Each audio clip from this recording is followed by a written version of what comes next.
Hello, everybody, and welcome back to an F1 TS Hub stream. We are here for the first late night talk show. And when I say me, I've got my ex-teammate, fellow championship winning teammate, Jono, alongside me. So welcome back to the commentary box. First time since obviously you finished the end of season 11, Jono. Yeah, thank you very much, Nick, and evening, everybody. And yeah, happy to be here for another F1 TS Hub season. And tell me, Jono, qualifying night is obviously what we're going to be focusing on tonight. What did you catch any of the action, and is there anything that first of all stood out for you? I did catch the action. I watched the first stream live on the Friday night, and then I've caught up with the other two streams over the weekend. And the main thing that I'm not surprised about, but impressed by, is the hype that builds up during the day beforehand. Everyone is buzzing for it on Twitter, and yeah, Twitter feed was lit all day with people looking forward to it. And yeah, I watched the qualifying sessions, and it was brilliant, and plenty of action, few spins obviously as well, but it definitely kept me entertained over the weekend. Good stuff. And yeah, you mentioned that. I felt that as well, that it felt more hyped up than it ever had done before. I don't know if it was the interviews we did on the website or more social use promoting it in terms of from the drivers taking part, but it definitely felt like it was more hyped up than it has done the previous two times that we've done it. Yeah, I mean, it was a successful first time round, but obviously it's built from there. And I think obviously the drivers who've done it before, they know what it's all about now, and they know what they got to do. And the new guys joining as well have caught in on that as well. And a lot of drivers have been comparing times beforehand, I know, and practicing together. So everyone was sort of working together to build up to the night, and yeah, it delivers every time, I think. Yeah, it's a different way of doing it, and as I mentioned on all three lobby streams, is the whole idea of it is to put drivers under pressure, because that's what Formula One is all about. Those moments, and for anyone who watched the interview of Lewis Hamilton today, he was saying that that's when he performs at his best, when he's under that pressure. And yeah, it's good to see the drivers across all three lobbies. We had almost 60 in total take part on the night. 67 signed up. So overall, John, it's been a good start to season 12. Yeah, it was super impressive to see that many drivers over the three lobbies, obviously. And as you mentioned, yeah, qualifying, it's a completely different beast really to racing, and trying to keep the cool under pressure and deliver the lap that you've done in practice that's what it's all about. And it's much easier said than done. I always struggled with it a little bit for the first couple of seasons I raced. In the end, I sort of relaxed into it a bit more. But it's really, really difficult when the heat is on to deliver the lap the same as you have in practice the days before. Yeah, one thing I noticed, and we were just talking about this off air, was you liked the track choice for this season's qualifying night, which was obviously Budapest, Hungary. A track we know quite well from our time racing on it. Technical track, that middle sector is where you can absolutely make your lap or lose your lap. So yeah, I think it was a good track choice. Fond memories for you of Budapest? Yeah, it's a really good circuit, I think. I think in real F1, obviously, it's a little bit of a procession, but in the game, it's always delivered good races. And yeah, I think it's a good track. It's a challenging circuit. You've got to attack it. The lap time's only there if you really attack. But it's a short lap, but plenty of corners, so easy to make a mistake. So trying to find that balance and attack the whole lap and pull out the lap time is difficult. So I think it was a good track to choose. Yeah, it definitely was. Obviously, we had lots of returning drivers, lots of new drivers taking part. It was great to see, and I spoke about this with the commentators on all three streams. Some of the new drivers compared to drivers that we know their pace, and interesting to see how they stack up, and newcomers coming in, and the first session I believe the top three were all newcomers, so come in and kind of make a statement, even though there was no relevance to which lobby you were in. It was still cool to, I imagine, finish on top of your session.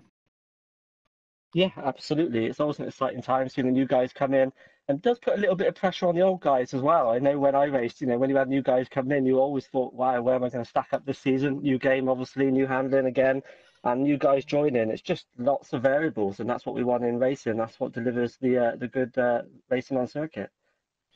So we got a question about the qualifying time increase, 12 to 18 minutes, right thing to do. It was absolutely ludicrous to have it as 12 minutes, don't you think? Yeah, absolutely. 12 minutes just wasn't enough, was it? Tracks like Spa, if you messed up your first run, you were really up against it. So it just gives you that little bit more leeway to plan your session. And I think that's good. Allows you to, plan your space with cars around you. Otherwise, we would tend to have all the cars trying to just jump out at the first moment and queuing to start their lap. So it's just made the session a bit more realistic as well, I think. Yeah, it definitely has. Or we're going to get some drivers in a bit. We've got a few that we've hoping to get in. But first, Jono, obviously qualifying night. You know some of the drivers from being in your tier, commentating on them, and you know some of the top guys from the prestige tier. We know how quick they can be on this game. We had in total 8 drivers dip under the 1 minute 16s, which are fantastic lap times. Julian finished the night on a 1:15.393. With VSR Blizzard just behind. Those times, incredible times, they must have been pushing flat out. They must have absolutely nailed their laps. Yeah, absolutely nailed it. Obviously, as you mentioned, to get to 15s, pretty impressive stuff. And Julian doing it, getting the top spot there by just a tiny margin as well. So yeah, some new drivers and a mix of old pushing the limits there into the 15s. Another thing we spoke about on air on Friday night during qualifying night was interesting to see how drivers that we know their pace changes from game to game. You know, some drivers might fall backwards. Some drivers, they just seem to spring forwards in terms of pace. Why do you think that is? Do you think it just suits them? The game suits them better, or do you think they put more time in early on, or what do you think it is? Yeah, I think it's a bit of everything. I think some games suit the pad, some suit the wheel more, as we know. I think a lot of drivers are going over to the wheel, it seems. But yeah, the handling does vary, and it does make a difference when you're trying to push those last few tenths. I think it's quite easy to jump on the game and be reasonably quick each time and get somewhere near what you think is decent, but then to find that last bit of pace that you perhaps had on the last game is difficult. And the game could be slightly more understeery or oversteery, or easier on the brakes, harder on the brakes, and all these things just make a difference, especially if you're, a late breaker, say, and that's your strength. If the game comes out and it's easier to lock up, then instantly you're up against it. Obviously, you've got to try and fight to get your advantage back. So it ebbs and flows each game, but I think usually, the cream do rise to the top as the season goes on. I think we'll still see, the big boys, battling at the front come the start of the season. Yes, which isn't long away. So Australia, 26th of October, 25th of October is the media day for Australia round one. So we can't wait to see you guys and see the drivers out on track. But obviously, tier announcement this Friday coming, I should say. So looking forward to that as well. That's the 12th of October. We've got a rough idea already, but we're not going to reveal anything tonight. It's been quite a few interesting names in different tiers. So yeah, looking forward to obviously tidying that up, getting the official placements, and then we can announce them on Friday. One thing I want to ask you, Jono, a lot more to do in the cockpit this game. The tires, the inside and outside of the tire, you've got to look after the temperatures, and obviously the ERS as well. Do you think on qualifying night, do you think stuff like that you have to do in the cockpit whilst you're trying to absolutely nail a lap, it really challenges the drivers? Yeah, it does really challenge them. I think as the game obviously progresses, it will become the norm. But at the moment, it is tricky. I know personally, if I'm trying to get used to the game, it's really tricky to juggle all the systems you've got to juggle now, the ERS and what have you, and the tire temperatures, get everything in the right window for your laps. But at the same time, I think you don't want to literally dedicate all your time to thinking about that. I think nailing the actual lap is still worth more time than just being in the wrong ERS setting for a couple of corners. I think always best to concentrate on the track first and all the other settings second. Definitely is. All right, moving on from qualifying night. As I said, we're going to get some drivers in a minute. One thing I want to ask you, Jono. Obviously, you're the steward this season. Things have frustrated you in previous seasons. You're going to be stricter on this season. Things like drivers starting the race before the tier coordinator does so. If drivers do that, you were discussing issuing small time penalties, whether it be 1 second, 2 seconds, 3 seconds. What are your advice to all the drivers taking part this season when it comes to stewarding? Being involved in something that could get taken to the stewards. Yeah, I think just pay attention to the pre-race drill support because there's a few little bits in there every race that are, if you just bear it in mind before you go, you're less likely to get into any incident, any issues. We are going to look at press and go too early, and we will penalise for that. The tier coordinators will be looking for anyone who does that, and we'll be clamping down on that a little bit. And the usual things of, not returning the position when you've been involved in an incident as well. If you do get into repeated incidents and you don't return in positions, you will face harsher penalties this season. And we will be paying a bit closer attention to the lag situation as well. And if we do have drivers who are constantly having issues, then we will be taking a bit more action on that this season as well. So just play it sensible. And we want you to go out there and battle each other and have fun. But if we just stick by the rules as best as everyone can, and I'm sure the season will flow nicely. All right, two more questions before we get the drivers in, Jono. First of all, your arch nemesis, Ermi, ex-teammate, was returning triple world champion, of course, at F1 TS Hub. What did you make of his qualifying night? Yeah, I think Ermi struggled a bit. Brilliant to have him back, but obviously I know he's only just literally picked up the game and put very, very little practice in. When you think of some of the hours some of the guys have probably put in so far, they probably more than they care to admit. And we know Ermi's only put in a very small amount of time, but it's amazing to have him back. And I think, if he puts a bit of time into the game between now and the start of the season, he will be, he'll be a match for anybody in whatever tier he gets placed in. All right, last question. We're going back to, of course, for this season 12, a 21 race calendar. You yourself have won 2 championships on the full race seasons. What would your advice be to all the drivers taking part this season if they want to have a successful campaign over the 21 races? There'll be lots of ups and downs. What advice would you give them? I think remembering that it's 21 races, to be honest. I think I definitely won my championships without having the best pace, but I won it just by not getting into collisions and picking up points every single race. I think you've always got to think that it's a long, long season, and that is it worth going for that risky dive bomb, or is it going to end, more likely to end in disaster? Playing the long game, I think, will, endear you to all the other drivers, and you'll pick up points that way and bed yourself in, especially in the first few races when you don't really know perhaps some of the drivers you're racing. It's best to give a little bit more space and to just build your way into the season. Definitely is. All right, we'll take a break there. When I say break, I only mean 30 seconds. I'm just going to invite some drivers to the lobby. Let's see if we can get them in now.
Alrighty, so joining us, we've got Reflow, D-Boy Dan, and Retrex. So welcome all. Just to remind you, we are live, so keep the language clean as you can.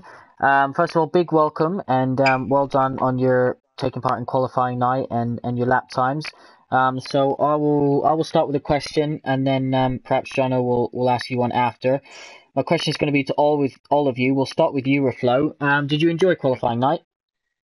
I really did, yeah. I mean, I think it was roughly 1 to 2 months we've had off since season 11.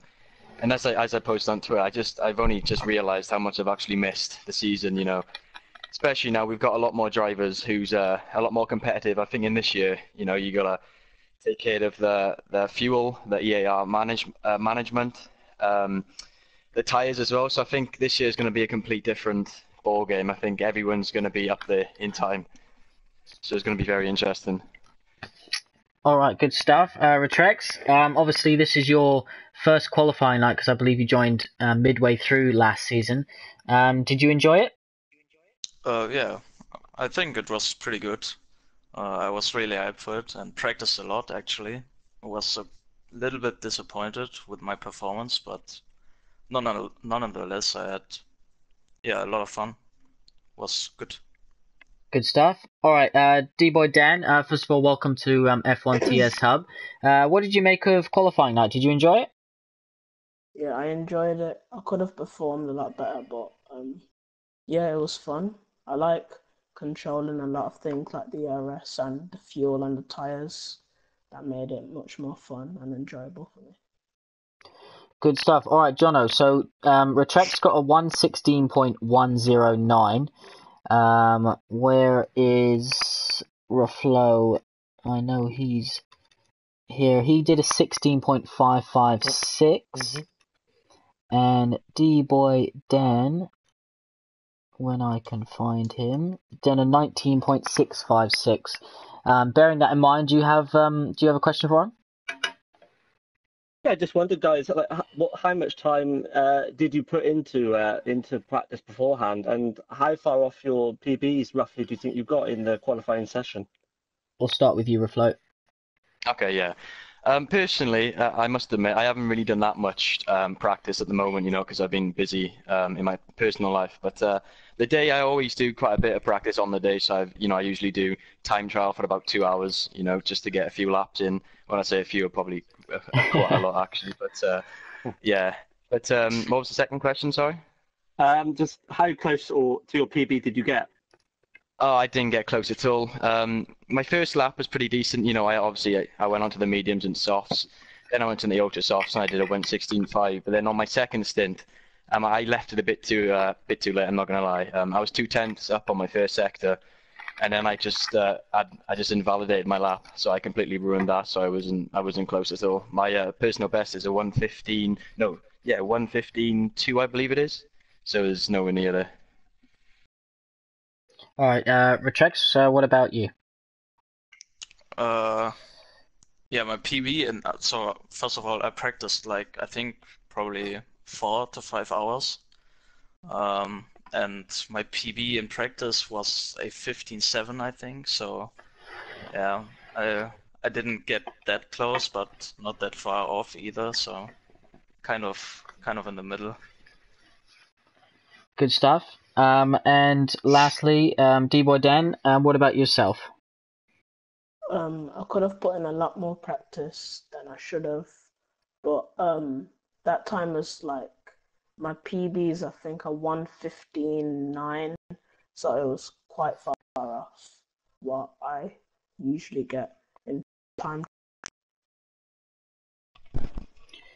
Okay. All right, I got a question for you guys. We'll start with you again, Reflo.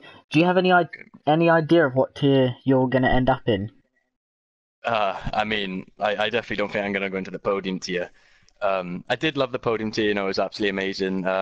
I started off, I think I was middle table, I think I was of the first season, but obviously, with all the practice I put in, I won the championship, so I'm very happy with that. But yeah, I was actually talking to Alex about this. I don't mind which one I'm in. Either I hope I'm fast enough to go into the prestige tier. I know it's really competitive there, but Pinnacle as well is obviously a really fast tier. But as you said, Nick, on the stream as a driver, you always want to be up against the best. So I don't mind which one I go into, Pinnacle, Prestige, as long as I get to be able to challenge myself and just race with the best drivers. Good stuff. Retrex, what about yourself? Do you have any idea what tier you've achieved? Yeah, I mean, judging by the times on the qualifying night, I would say it should have been enough for Prestige, but I wouldn't mind Pinnacle either. I had like 4 or 5 races last season in Pinnacle and had a lot of fun. Really competitive as well, so I don't mind getting into Pinnacle as well, but Prestige obviously would be, yeah, really nice. And D-Boy Dan, how about yourself? I think podium tier is like I hope to get into podium tier. Like that's the tier I would like to get into. Good stuff. All right, I've got one for you, Reflo. Obviously you won the podium tier championship in season 11. You won the last 6 races, I believe. First of all, did you like your trophies? Because I haven't had time to ask you. And second of all, obviously you were signed by F1 Hub as official esports driver. How did that feel when you got the letter through the post? Yes, so the trophies I got right on my desk right now, they're very nice. I'd like to say a massive thank you for delivering them. They are just perfect. And yeah, the letter, I wasn't expecting it at all. You know, you just wake up, you know, you get another letter, you just think it's spam, you know, just advertisements, and, you know, just opened the F1 sub. I said, oh, what's this then? And then it's just asking me to be an esports driver, which is absolutely insane, you know, because F1 sub is actually my first ever F1 season community as a racer. So yeah, it was absolutely amazing. I wasn't expecting it at all. But yeah, I can't even describe how good it felt. You know, it's just so unexpected. I did put a lot of hard work into it, so that obviously paid off. So yeah, I was really, really happy, over the moon. Good stuff. All right. Question for you, Retrex, as well. Obviously, you said you put in a lot of practice. What would you say your strengths are? Would you say it is one lap pace on this game, or would you say your strengths lie in the race distances? No, I would say it's one lap pace. I'm a pretty good qualifier, I would say. In the race pace, it's different from track to track, really. Some tracks I'm pretty good, and others I'm, kind of average, but nothing that I couldn't work on. So just have to keep practicing, and I think I will get my race pace up as well. Good stuff. D-Boy Dan, obviously new to the league. What are your aims for this season? If you get into the podium tier, what do you hope to achieve? I just want to consistently get into the points race to race, and then hopefully get a podium if I improve my race pace. Good stuff. Jono, do you have a question for him? Yeah, I just got a quick question for Reflow, actually. I know you mentioned just a moment ago that you went on a run of, I think it was 6 wins or whatever it was at the end of the season.